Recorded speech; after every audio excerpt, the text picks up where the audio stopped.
जो सिटी 2 के नेतृत्व में टीम काम कर रही थी और टीम के द्वारा काम करते हुए 5 दिन के अंदर में इस कांड का उद्भेदन कराया गया और जो लूटी गई राशि थी उसको भी रिकवर कराया गया। इस पूरे घटनाक्रम में जो जिनके साथ लूट हुई थी उनके साथ जो काम करते थे उन 2 व्यक्ति की सहभागिता आई है। उन लोग के द्वारा इन्फॉर्मेशन दिया गया और अन्य 5 व्यक्ति के द्वारा मिलकर पूरी घटना। नमस्कार, न्यूज फाउंडेशन देख रहे हैं आप। मैं हूं अनिल। राजधानी पटना में अपराधियों पर नकेल कसने की कार्रवाई पटना पुलिस की लगातार जारी है और इसी कड़ी में एक बड़ा मामला पटना के बाईपास थाना क्षेत्र में बीते 30 जुलाई को हुआ था, जिसमें कि बाईपास थाना क्षेत्र में एक सिटी मॉल के मैनेजर के साथ लगभग 6,36,926 रुपए की लूट पिस्टल के बल पर कर ली गई थी। इसका खुलासा पटना पुलिस ने महज 5 दिनों के अंदर कर दिया है। दरअसल इस पूरे मामले को देखा जाए तो इस घटना के बाद डीआईयू सहित अनुमंडल पुलिस पदाधिकारी पटना सिटी 2 डॉक्टर गौरव के नेतृत्व में एक टीम गठित की गई, जिसके बाद इस पूरे मामले का अनुसंधान शुरू किया, जिसमें बताया जा रहा है कि पहले लाइनर की इसमें भूमिका सामने आई, जिसके बाद लाइनर को गिरफ्तार किया गया और इसके बाद 7 सम्मिलित अपराधियों को गिरफ्तार किया है।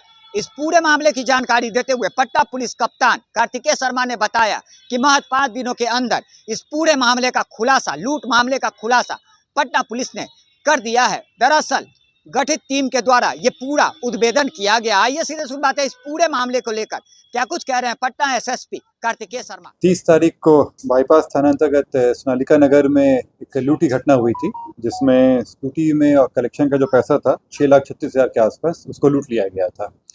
इस घटना में कांड दर्ज करके अनुसंधान शुरू किया गया और इस घटना के अनुसंधान हेतु जो एसडीपीओ सिटी 2 के नेतृत्व में टीम काम कर रही थी और टीम के द्वारा काम करते हुए 5 दिन के अंदर में इस कांड का उद्भेदन कराया गया और जो लूटी गई राशि थी उसको भी रिकवर कराया गया है।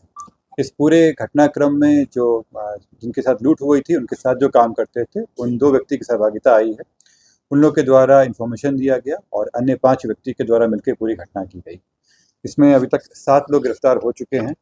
लूटे गए रुपए का 1,64,000 रुपया रिकवर कर लिया गया है। इसके अलावा अन्य कुछ रुपए इनके अकाउंट में जमा किया गया था, जिसको हम लोग फ्रीज करवा रहे हैं। जो लूटी गई स्कूटी थी वो रिकवर कर ली गई है। घटना में जो इस्तेमाल किया गया था R15 उसको भी रिकवर कर लिया गया है। इसके अलावा घटना में जो इस्तेमाल किया गया था हथियार, एक देसी पिस्टल और 4 जिंदा गोली, ये भी रिकवर कर लिया गया है। इन 7 लोग जो गिरफ्तार हुए हैं उनमें से 4 लोगों के ऊपर पूर्व में भी अलग अलग तरह के केस दर्ज हैं। उनके ऊपर शराब का केस है और चुगेड़ा का केस दर्ज है। इसमें पूरी घटनाक्रम का उद्भेदन हुआ और जो बाकी बचे हुए पैसे हैं उसको उन्हें रिकवर करवा रहे हैं। टोटल कितना सर लूट हुआ और ये लोग कहाँ के रहने वाले? 36,000 की लूट हुई थी और अभी तक जो हम लोगों को रिकवर हो चुका है वो 1,64,000 है। इसके अलावा इनके अकाउंट में भी कुछ पैसे ये लोग जमा किए थे, जिसको हम लोग फ्रीज करवा रहे हैं। इसके अतिरिक्त है ये सब रहने वाले अलग जगह के हैं। कोई बाईपास के रहने वाले हैं, कुछ लोग बेउर के रहने वाले हैं। डिटेल्स हम आप लोग साथ शेयर कर दे रहे हैं, लेकिन जाते उसी क्षेत्र के रहने वाले थे। मैंने बताया कि जो जिनके साथ लूट हुई थी उनके साथ काम करने वाले 2 व्यक्ति थे, जो एक कुछ दिन पहले ही वहाँ पे काम करना छोड़ दिए थे और एक घटना के समय भी काम कर रहे थे उनके साथ। और ये 5 अन्य व्यक्ति जो थे वो उनके संपर्क में थे और उन्हीं के द्वारा ये काम करवाया गया। लाइनर कौन था? पूर्व आपराधिक इतिहास जो है, क्या ये सब पूर्व अपराधी उनके पास करते हैं? शराब का केस है उनके ऊपर, शराब बेचने का, शराब पीने का, और इसके अलावा चोरी वगैरह का केस।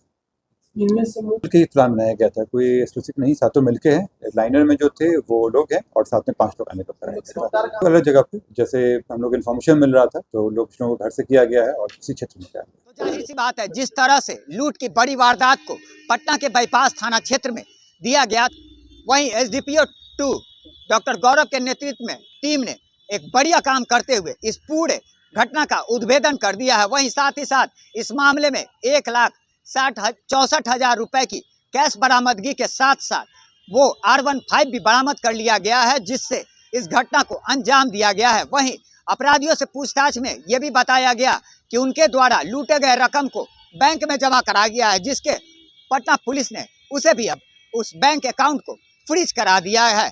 फिलहाल इस पूरे मामले पर गिरफ्तार आरोपियों की आगे की कार्रवाई लगातार जारी है। लगातार हमारी छोटी बड़ी खबरों से अपडेट रहने के लिए देखते रहें न्यूज फाउंडेशन।